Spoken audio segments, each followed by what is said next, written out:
What is different about your product? You got a story to tell. Something gonna connect to somebody else. How to actually run a business versus having a vision for a business. A lot of people come to me and they say they're scared to take that next leap. Visual design is always going to be driven by the vision. And I just was like, how do I do this? What am I adding that they don't have? Hey, brand builders, ready to take your brand to the next level? I'm Dana Ammons, and welcome to the Brand Blueprint.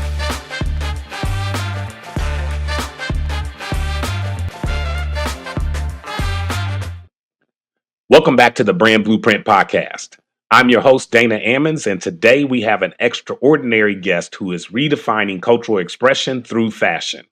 Joining us is Mapate Diop, the visionary co-founder of Diop. Mapate has a compelling story that intertwines his West African heritage with contemporary fashion, creating unique and meaningful apparel. Today, he will share his insights on market research, consumer insights, product development, sales, and marketing, but more importantly, his journey bringing Diop to the market. Mapate, welcome to the show.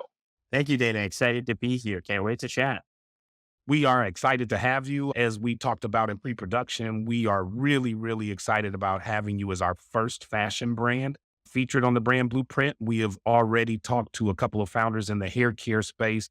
We've talked to a founder in the beverage space, and now you are representing the fashion category, which is a category we actually love on this show. It's near and dear to my heart from a personal standpoint. I'm a big believer in fashion and being fashionable as a guy. So I am very excited to interview you today, but we also are looking forward to having future brands on as well. So thanks again for taking time out of your busy schedule to join the show. And 100%. I'm glad to hear it. And yeah, and hopefully we'll be able to get to the good stuff. Yep. So listen, let's jump into our rapid fire quick question session. And this is where we allow our audience opportunity to get to know you on a personal level and have a little fun with it. So let's get started. All right. So first question I like to ask everybody, what's your favorite routine in the morning in terms of beverage? Are you a coffee person or a tea person or something else? Definitely a coffee person. Definitely a coffee person. How do you like your coffee? Just black with a little bit of whole milk. Very cool. Very cool. Mm-hmm. Now, in terms of your morning routine, are you a early bird or are you a night owl? Absolutely. An early bird. Very cool. And what kind of time do you usually keep in the morning, and what's your morning routine behind it? I wake up at 7:30 so I can go running. Yeah, ideally before my coffee. That's a great way to center yourself. I find it meditative, and it's a great way to organize my thoughts and think about how I'm going to tackle the day. Very cool. Very cool. Now, shifting to something more near and dear to your heart, who is your style icon? My style icon is Miles Davis. I think not just because of the way he looked or what he wore or his longevity, but because of his very intense focus on what the sort of work he was doing and that sort of impact that it had on his perspective and taste. It's something we think about every day when we're developing products, iterating on products, and even just thinking about our customer, how we reach them, how we talk to them, and who they are. I think a lot of what he did is very instructive and sets a really great example from a style perspective. Yeah, major legend in the music genre and in the style genre, Miles Davis. I love that. What would you, in one word, use to describe your personal style?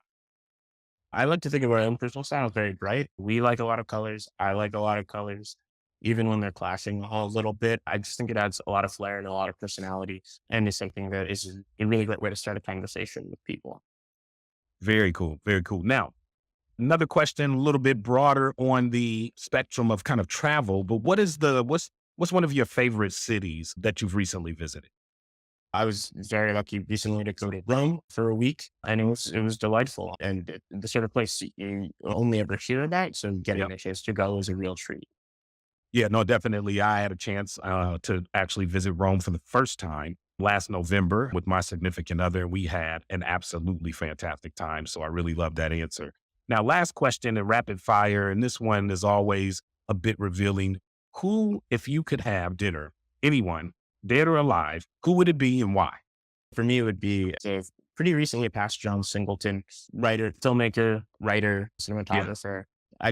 Apart from just his work and again, his approach, I always think of his clarity, the purpose and vision. And again, the style that came out of that and the way in which he communicated with people inside of his work, outside of his work. So to be able to talk to him about that and and also his films, his own influences, because he was such a serious historian Yeah. of filmmaking and of images, which I think would be a real treat.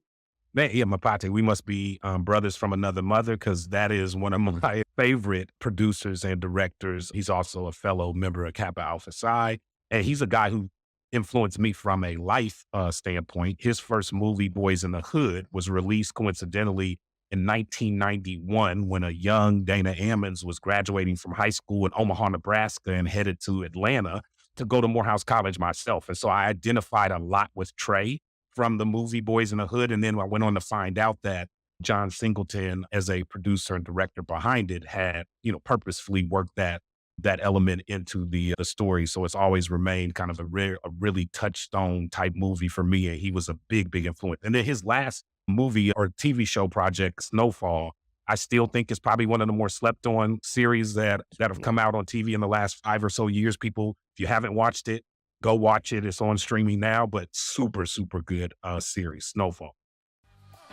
All right, so let's wrap this up and get into the main interview. And today I want to, Mapate, really explore a couple of different parts of your brand story. But before we go into the actual Diop brand itself, let's get to know a little bit about you and your origin story. Tell us a little bit about how you got started, where you come from, and what ultimately led you to a life as a founder in the fashion space. Absolutely. So I'm a native of New York. New York. I grew up on the west side of Manhattan. Both of my parents are college professors, which means they do a lot of research, a lot of travel.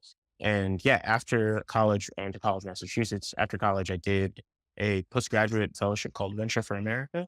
It's a 2-year fellowship that places, or rather connects, startups all over the country in 20 cities, 25 cities all over the country with new graduates, recent graduates who are interested in building things and interested in solving problems and building things, from startups that are just one person to some that are 100 people, a very wide range. So I was in Baltimore. My placement was in Baltimore as a transportation software company.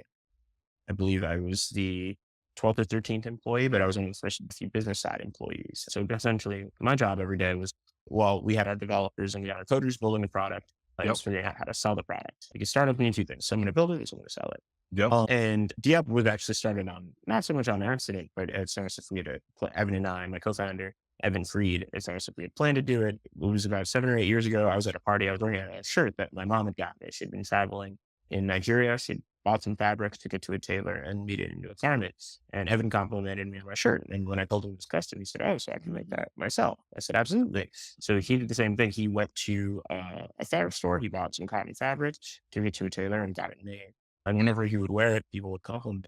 It was a couple of months later when our friend Lauren said, "You guys might have a product that you can sell that people might like, but you should test it out first." And we didn't know the first thing about that because we'd never sold anything before. Evan was working for a beverage company at the time and a grocery business. And so we did a crowdfunding campaign in 2018 with VFA's help.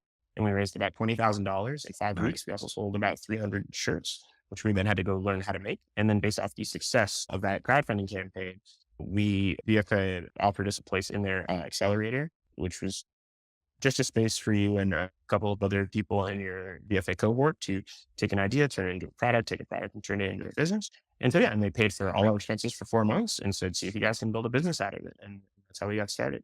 And that's how you got started. Wow. Look, I want to definitely circle back on the founding story and get more into Diop, but you said something early on, and I also want our audience to understand. And we like to give people inspiration through various insights into different paths to being a founder. And you had an educational path. Tell us about it. You grew up in New York, and you grew up as, we affectionately in the community sometimes say you were a PK kid, but you were a different PK kid. You weren't a preacher's kid. You were a professor's kid, right? Two professor kid. So you grew up in clearly a household where education was paramount, right? And I know just from my relationships with the community and the culture, that was something that you didn't have a relative choice in. You were going to go to school. You were going to, figure things out, but you were going to school. So when you coming out of a household and in New York City, much less, where there's so much educational focus and influence, how did that shape, combined with your heritage and background, how did that shape your decision on what to study and what to actually focus on when you got to college? Absolutely. I mean, the most consistent thing is that you're a lifelong learner. One, you Yeah. never stop learning, even when you become an expert. And there's a lot of different kinds of learning, both inside the classroom, out of the classroom, but then there's also learning by doing, which is really what the business is. Because neither Evan and I are trained designers. We didn't go to school for it. We haven't been working in the industry, and respectively, this is each of ours first business. But as far as school is concerned, there's a real emphasis, and also because I went to a liberal arts college, on having an active mind, and that the life of the mind is something that's very active and not passive, and also something that happens in relation to other people, and that opportunities come from meeting other people, connecting with them, building with them, learning from them, trying things, failing, and then trying again. So very much learning as an active process, no Yep. matter what it is you choose to study. Now, that's a great point and segue into your, first foray into branding via Diop and kind of your choices. And as I read through your website and did some research on the brand, I was fascinated by the singular focus around the type of fabric and the patterns that are represented in Diop. Talk to our audience a little bit more about the genesis of that aspect of the brand. How, because like you said, you had a friend, Evan, he's checking you out. Probably would have been me at the back in the day. Bro, where can I get that shirt from? It's dope. I'd like to get something like it, right? Then he gets it, figures out, man, all I got to do is make something. I got to get the fabric, but the fabric seems to be the key. Talk about that part of your brand and why that was so important. Absolutely. Well, the shirt and sort of the wax cotton fabric, it was, to use a business term, it was the hero product. We didn't had no ambitions as far as a label or a business, but we had a really good product. That's what we started everything out with. And that was going to be the thing that we really built the business on, and we found our customers and did that from. And even stylistically speaking, from the way in which we would shoot the shirts, the way in which we sell them, to where we sell them, to how we talk about them. Everything was influenced by having a wax cotton fabric that was very colorful, that was very eye catching, that was a way in which not only we could tell a story, but also that others felt that they could tell a story and connect really with us. It was sort of that way of kind of building out a tent and not just saying that, hey, we might have something for you, but that people can find us and say, hey, that might be for me. So everything really starts there. Even going further into product development, when we think about the products we make, products we want to make, products we iterate on, or whenever someone makes a suggestion or we talk to customers and we ask them what's missing from their wardrobe, well, we really think about, or they ask us, how would you do this thing from your perspective? And our perspective really is sort of influenced or informed first and foremost by the fabric. Yeah. Now that's pretty kind of linked to where we want to focus a lot of our conversation on today, which you spoke a couple of times about listening to and talking to your consumer. Like you are having an active dialogue. How are you having those conversations with your consumer? How did you first get a feel for, you and your co-founder, for the designs that you were planning on developing, or whether they were going to be received by your target consumer or not? So talk a little bit about that process. Like, how'd you identify your consumer? How'd you know that these fabrics and these patterns were actually going to be something they liked? Absolutely. And this is where the accelerator, and this is where really having the time, because it was about a year between Evan coming up to me at that party and, well, a year and a half, and us actually incorporating into a brand. We sold about 300 shirts during our crowdfunding campaign. And in addition to that, and then we had another 100, I want to say we interviewed about the first 150 people we sold things to. It was simply just a post-purchase email that says, hey, I'm Evan. Or hey, I'm Evan. I'm Mapate. We're brand new to this. We'd love to know more about you. Do you have 20 minutes to chat? And so we would interview them. It was very much focused on human-centered design. So there's about, let's say, 25 to 30 questions. And about half the questions were demographic, who are you? Where are you from? Where do you live? What do you do? And then the rest of them were really psychographic, which is more so, why did you buy this? How did you find out about this? What do you like about this? What don't you like about this? What's missing from your life? Really trying to give us a holistic sense of who this might be for. And then and then from there, and again, that also impacted everything, not just from what we were going to make, but how we were going to talk about it. And that was also important because I think another thing that makes us unique relative to other brands is we're bootstrapped. So Evan and I have never done any fundraising. We've never raised any money. I own half, Evan owns half. But because of that, all of the revenue goes back into the business. And because of that, we have to be very sustainable and we have to be very careful with what we make. And that goes from everything from how much we manufacture to where we store it to how we're going to improve them products to how we're going to put something out and then get feedback from that and then build it better the next time, or being very diligent about which new products we come out. So because of that, we had to be very careful and very circumspect about how we reach people, but then also how we took that feedback on, especially given that we didn't have any training or experience in this. And we are doing a lot of learning by doing. But it really does come back to those sort of first customer surveys and those files, so that really looking through them and really building our customer profiles and understanding who is this person, where do they spend their time, how do we reach them, how do we get them coming back, and really trying to answer all of those questions very deliberately. Wow, that was a really important point. Can we hear that again? But it really does come back to those sort of first customer surveys and those files, so that really looking through them and really building our customer profiles and understanding who is this person, where do they spend their time, how do we reach them, how do we get them coming back, and really trying to answer all of those questions very deliberately. Now, can you share an example where through those surveys, through that interaction with your consumer, you identified either a trend or a particular data point that actually influenced a major decision at Diop? Absolutely. When our first tier of product was our top, and then we moved into shorts, the first accessory we ever made was a bucket hat. And we put out, I want to say maybe 90 or 100 of them, but they were all one size. And so and so when we continued to conduct the surveys, I want to say we talked to about 11 or 12 people who would all say the same thing, that, oh, I bought the bucket hat, or, oh, I bought the shorts, or I bought the top. And they also said, I got a bucket hat, and I got the bucket hat because I liked that it matched what I had. And then they would all say, oh, it's a little bit smug or a little bit small. And it was about the 11th or 12th person who said it was a little bit smug. And I said, oh, we made these all to be one size. People have different size heads. That's when we said, okay, for when we bring these back again next year, we're going to need to have 3 different sizes. Yep. And from there, having the multiple sizes, then we had a much faster sell through. And the bucket hats are probably, apart from the shorts, the bucket hats are probably the item we hear most about. And it's the item that gets pulled, mostly just because we're able to then make it available to a wider number of people. So it was really seeing repeated, not so much a throwaway comment, but just a very casual observation on the part of people we talked to, that from there we figured out, oh, we can't have a bucket hat that's one size fits all. We actually need to break it out into sizes. I know that's a very practical decision that came through reading back through the interviews, reading back through what people had told us, and it was able to influence how we move forward, and is something that is now incorporated fully into our product development process. And Mapate, talk a little bit about that, because I've had a couple of clients come to me who are in the fashion space.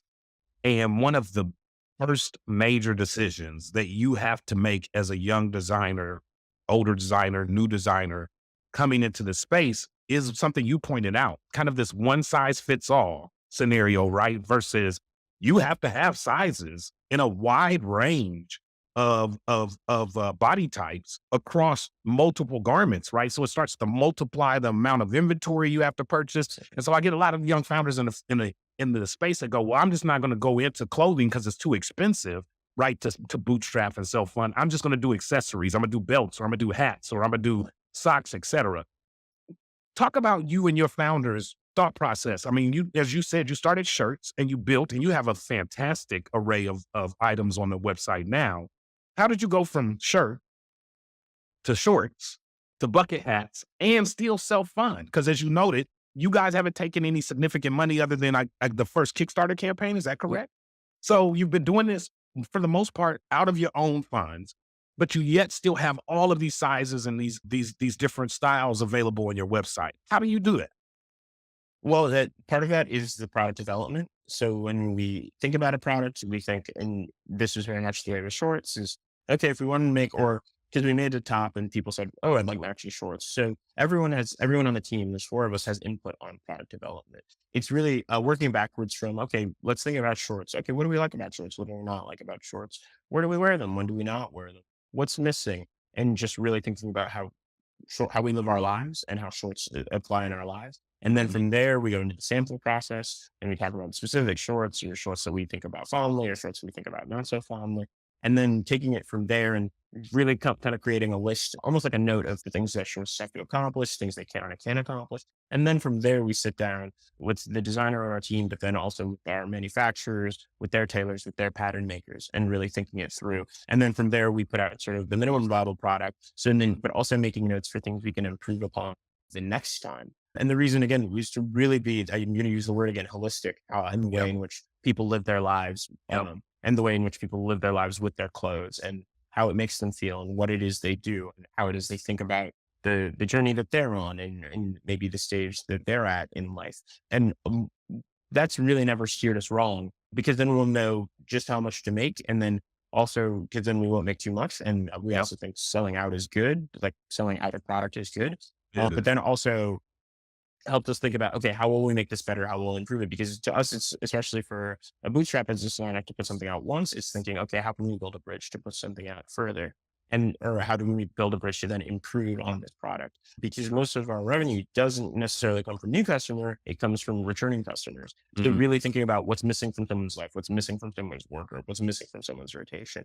It's not just about bringing new people in, but it's also about keeping people that are already here, not just sort of satisfied, but continuing to go above and beyond for them and to what fits into the lifestyle. Because again, that impacts not just what we make, but how we talk about it, where it is, how it is to reach us, what stories we tell. Each of those things it's ideally it's a virtuous cycle, and what you learn from one thing, you apply to something else. And then that thing also goes back into the original. I hope that makes sense. No, it makes a lot of sense. And I love that answer, because one of the things that I was really fascinated by on your website that you alluded to there is really making sure your brand is speaking to a point of view and to a specific audience in the fashion category. But what I've noticed on your website, and I thought it was just such a thoughtful approach to it, is you are not just approaching your existing customers with designs and styles that you believe they will continue, as you said, to buy because that's missing in their closet or in their wardrobe, but you're also bringing new consumers under your tent. And I noticed on your website, in that effort to bring new consumers under the tent, one of the things that you are very intentful about on the website is a who can wear this section, right? Just really kind of calling out and addressing head forward any, concerns by shoppers that may visit your brand's website and look at the fabrics and the colors and think, oh my God, this is West African and this is not of my culture and I'm not from the continent. So this is probably not for me. Clearly, this was a dialogue that you must have heard early on from interested consumers. Talk about that concept, Mapate, of staying true to your cultural origins of your brand, but also inviting in and opening the brand up to people who are not necessarily from the culture, but in a way that is very respectful of what you're trying to do. Talk about that process. How did you and your founder or your co-founder really, come up with this who can wear this section for the website in a way to speak to people who may not be from the culture, but are interested in wearing clothes from the brand? Absolutely. And so firstly, when you're doing human-centered design, when you're doing that sort of research early on into your customer, one of the things you learn is that you have to anticipate objections. So when we think about how do we reach people, when we think about on a very practical level, how do we reach people? How do we get them coming back? And that's everything from how do you shoot your product to how do you price it? One of the things is, what are the most common questions you're going to get, and how do you answer them very directly in a very direct way? And that's everything from directly, as you on the site with your pages, but even just to how does it appear on mobile? How do I pay for this? When I click on it, what sort of information do we want to collect? This person's email? Do we want to collect this person's phone number? So when we do those designs with, I want to say the first 100 people, or when we do these surveys and we do these interviews with our 100 people purchase product, the second question or the second or third question that often came up is, is this for me? Is this appropriate for me? The second question. That was the second. Typically the second or third. Yeah. Typically the second or third. And typically it was after sizing was always the first question, as it is with all clothes. And that's how we built our size chart. And that's how we put size charts on it. And so we would keep getting that question. And so we thought, well, what's sort of not so much an economical or an efficient way, but how's there a way again to continue a dialogue many people are already having amongst themselves and to talk about it. And then to kind of swing back away from business more into the heritage side of things. The waxed cotton fabric which is originally from Indonesia and was brought Yeah. to West Africa by Dutch traders. So we try to point out that the heritage of this particular fabric and this particular product, while there are different fabrics and different, textile practices that are indigenous to certain regions, it wouldn't have happened without different kinds of people exchanging it and creating a market for it.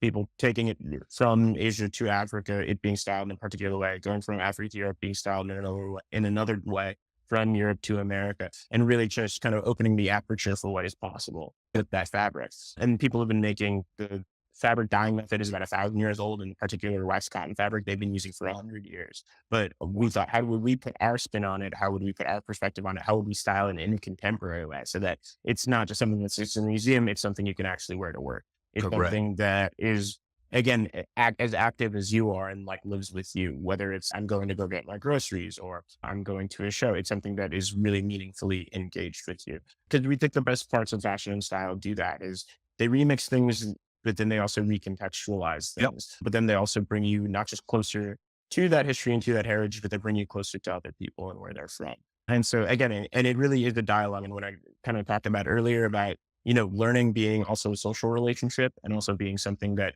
is something that happens with other people, and opportunity is something that happens with other people. I think that's one of the major parts of any sort of code of style or any sort of code of fashion Right. is the way in which it brings in the way in which people relate to each other through it. Now, that's a fascinating and just complex history behind the fabric itself, right? And it's something I want to point out to our audience. Make sure you go out to the Diop website and check out not just their branding and all of their great articles and items, but the story and the history behind the fabric I found equally fascinating. And the fact that it was, to your point, it's Indonesian in origin, right? It's not an African or West African produced fabric, but then the West African culture took it. And then, as you said, dye technology and processes over hundreds of years have come up with these really vibrant patterns and different styles in the fabric. And so one of the things I was curious about is, do the patterns that are printed and dyed into these waxed cotton fabric, do the patterns themselves have specific cultural meaning? And if so, what, if any, challenges did that present to you and your co-founder when you were initially sourcing and deciding like what fabrics to use for the specific? Well, each one does. And if you go to particular countries, there'll be particular nuances on the fabric, even down to what they call it.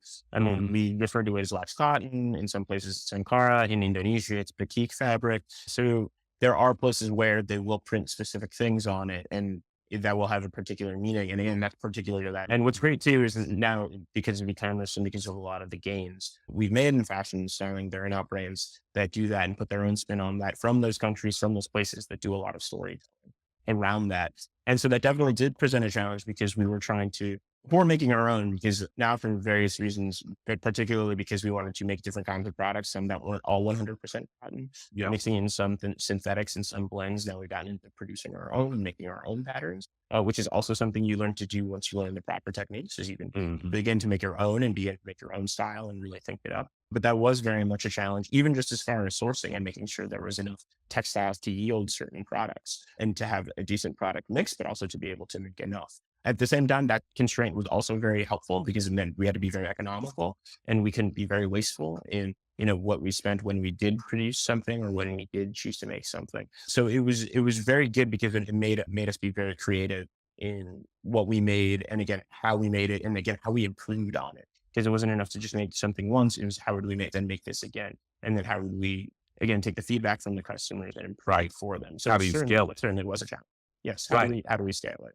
Now, and let's stay with that thing for a little bit, because again, it's so fascinating to me in this particular aspect that your brand creation process involves much more cultural consideration than a lot of other products and brands we've recently engaged with, right? You're creating a product that is in a way representing the person as they step out in public, right? And so I love the consideration around the patterns and the colors. So let me ask you this. As I look at the website and talk through that section where you are addressing people's second kind of most important concern about the brand, which is it for me? And you talk a little bit about cultural appropriation and how that is a current conversation across the culture. And as I thought about it and researched your brand and looked at a lot of your items, as an African-American male who has over the years embraced all forms of cultural aspects of the African diaspora, but has also been guilty of not fully understanding every single aspect of every single piece of clothing or item that I have as a young Black guy who grew up in the early 90s when we had the leather, African pieces, and we had the Africa Bambaataa kind of movement, and everybody was wearing red, black, and green, and kind of didn't really understand and fully kind of engage right with all of the cultural meanings of that. And now bringing it into your brand in 2024, do you find yourself sometimes having to or trying to avoid kind of the stereotypical depiction of what African fabric is? And the one that comes to mind for me is kente cloth. Like the whole debacle a couple of years ago with the Congress and members of Congress doing the whole kneel down with the kente cloth stoles on.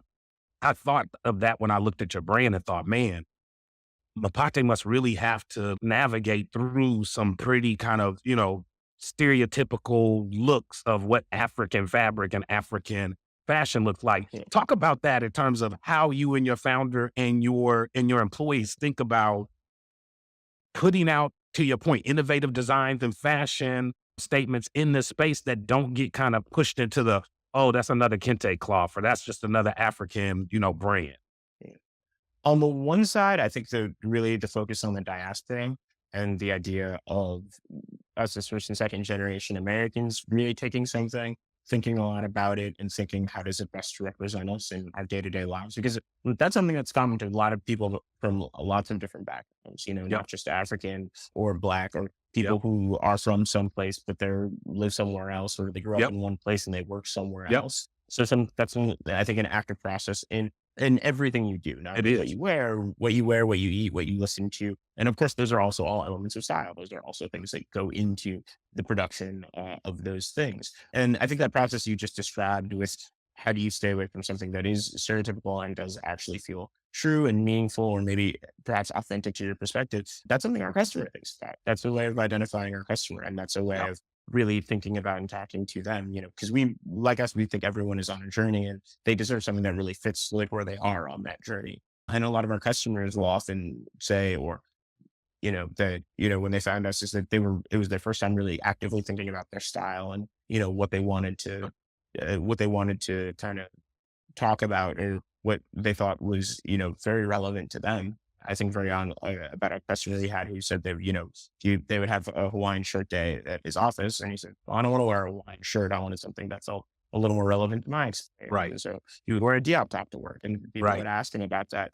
And we think everyone deserves clothing, not just clothing, but even starting there with fashion, something that really fits into their experience and really fits into how it is they want to move through the world. Eloise, can you bring that back one more time? We need to hear that again. And we think everyone deserves clothing, not just clothing, but even starting there with fashion, something that really fits into their experience and really fits into how it is they want to move through the world. So that really does come from trying to represent the product as realistically as possible to the customer, and really demonstrate how this can fit into their lives and how they can take it and make it their own, and how they can take it and talk about it and use it to create a dialogue with the things that are going on there. I love that. So it's both the focus on the diaspora, but then also on the customer and their journey, On the customer as well. Identity. Yeah. No, I love that. And following that out, as you look forward for Diop and you are following the customer on the journey, but to your point, staying real to the diaspora as well, what should we think about and look to for the brand in the future? How are you envisioning the brand growing along that spectrum? I envision the brand growing that we're just one sort of keyhole into an entire world of not just brands, but artists, creatives, people making things, particularly independently, because we're an independent brand. So, while we might not have a specific product for you yet, or we might not have a specific style for you yet, or we might be sold out of specific style, we're simply just an entry point into really a universe of things that are available to you, not just from people who are in the diaspora, but from other Black-owned businesses, from other independent makers and creators, from other people who are trying to offer their perspective and connect with others. So I'd say that the first thing is really as a platform to reaching those other people. And then on the other side, as far as the growth of the brand, really, again, continuing to grow with the customer, to continuing to not just fill out your wardrobe, but really fill out your life and really reflect the active things and the active concerns that are going on in your life, and in presenting that in a very meaningful way. Because we really do think we grow with our customer And we want to be able to put things out that really represent that and really represent that relationship and that connection. So those are the two things we think about each and every single day is then how can we then lead you on perhaps to the next thing, whether that be from another country or from another brand, but then also how is it that we keep growing with you in your life? I love that. Now, as you think about the brand's platform right now and how you have essentially self-funded it, and I know this is not technically the main focus of this particular interview, but I'm just fascinated by how brands make decisions on how to fund growth. And you've been very specific. You said, hey, we're an independent brand, 50-50 owned between me and my co-founder. We have not to date gone out and secured or solicited major funding or investment. But tell us about what that looks like in the future. Are you envisioning a future where you will be able to self-fund your growth and scale that way? Are you thinking in the future you would go out and engage investors and seek investment? How are you thinking about your future with respect to growing it that way? We think about it simply like every other entrepreneur or pretty much every other person who works on or at a business is really just what's the viability of this thing. We always thought that we would only have to take on funding if we had something that really scaled beyond our audience. But of course, that's a different kind of business. That's a different kind of business as far as maybe who you're talking to, the scale at which you're running, the sort of expertise that you would need. Because till now, Evan and I and our employees, we've really done it by learning. So that will take just as much thinking as you put into the product. It would take us just as much thinking into what sort of business that is. We're happy to keep self-funding and putting the money back into the business because it allows us the time more so than anything to be able to try things, to be able to figure out things with the audience, to be able to really tweak the products and really put something out that we're proud of.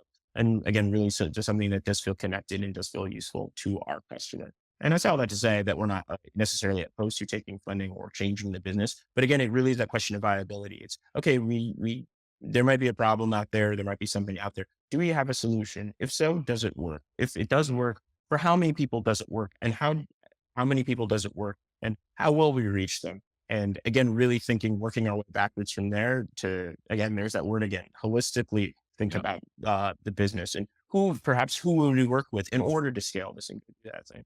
So we're never opposed to it. It's just it just take a lot of time and a lot of diligence and a lot of consideration for what sort of business we want to run and how we want to continue to connect with people and meet them where they are. No, I love that. And just real quick, because I didn't think I clarified this at the beginning of the interview, Mapate, are you employed full time doing something and also running a business, or are you running the business 100% of your time? We're running a business 100% of the time. We've been full time now for 6 years. Wow. And so just real quick on that front, because I think, I'm a big fan of Shark Tank, and you kind of always watch Shark Tank with fascination, right? And the founders go on and they say, hey, I've been grinding this thing out. I'm self-funded. I haven't paid myself a salary, et cetera. Again, fascinated as I think about you being on this journey for 6 years and really all in. What's your advice to entrepreneurs, especially in the fashion space, on how to approach and think about approaching? Do I work a full-time job? Do I try to do this on the side? Do I do this 100% of my time? Talk about how you thought through it. And then what would your advice be to entrepreneurs and new founders and brand owners? Cool. Well, I've got one piece of tactical advice and one piece of strategic advice. Yeah. Warning, the following information is important. You may want to pay attention. The tactical advice is start collecting phone numbers and emails yesterday.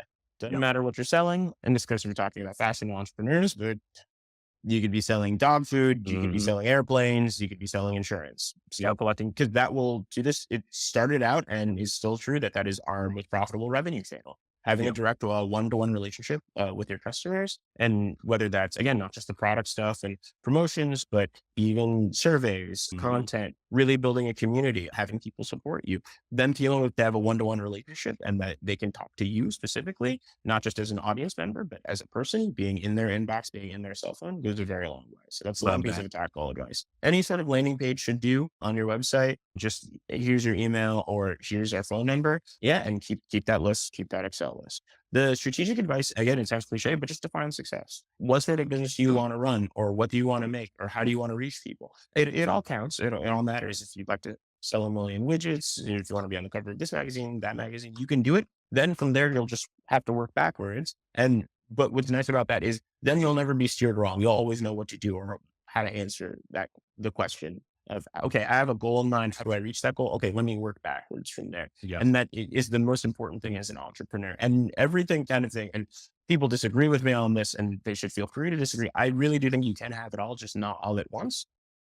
Can we hear that again?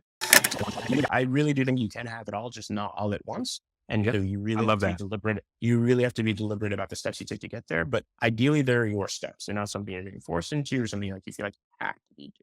So really trust your instinct, because sometimes the answer is not always black and white. I bring up that thing about liability. It's not, is this good? Is this bad? It's, okay, does this work? Okay, does this scale? And then from there, really thinking about, and then the sorts of choices you'll have to make. Okay, if I have to work a job and do this on the side, maybe that's okay. Okay, maybe I can quit and maybe I can do it. Maybe I can quit, do it, fail fast, and maybe I can go get another job. Sometimes the answer is a combination of all three. Yeah. But you really want to hone your instincts and really do as much testing as you can to then be able to figure that out. So those are always the two things I tell people. Like this, I love that. emails, define success.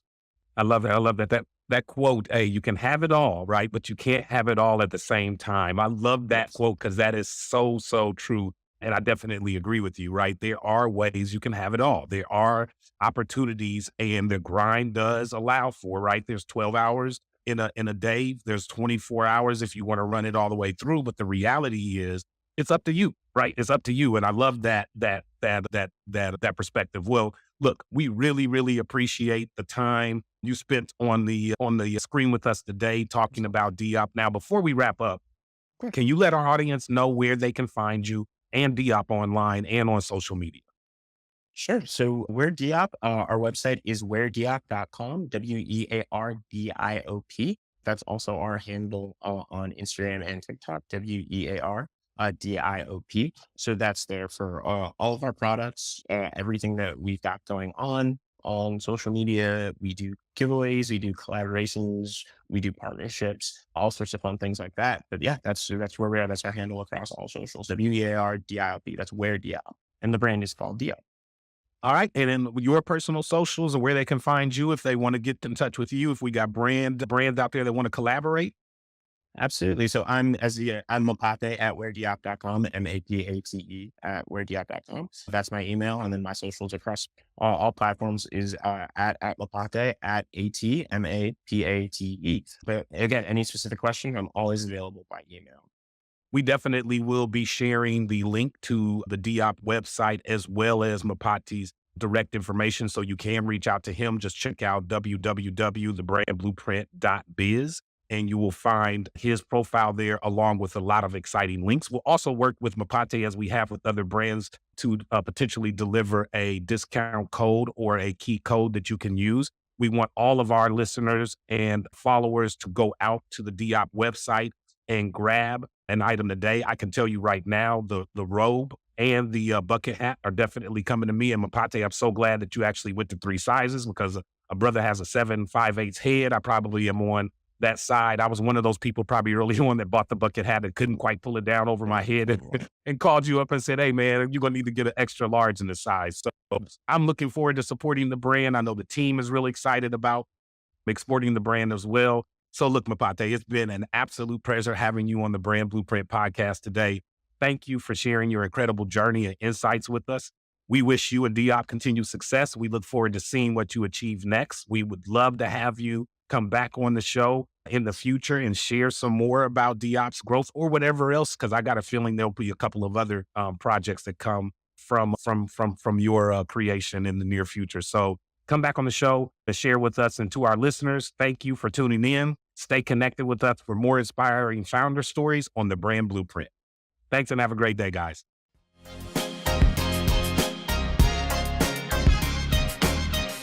Thanks for joining us on the Brand Blueprint journey. Make sure to follow us on all of our social media platforms to stay updated. Watch the full episodes on our YouTube channel for an in-depth experience.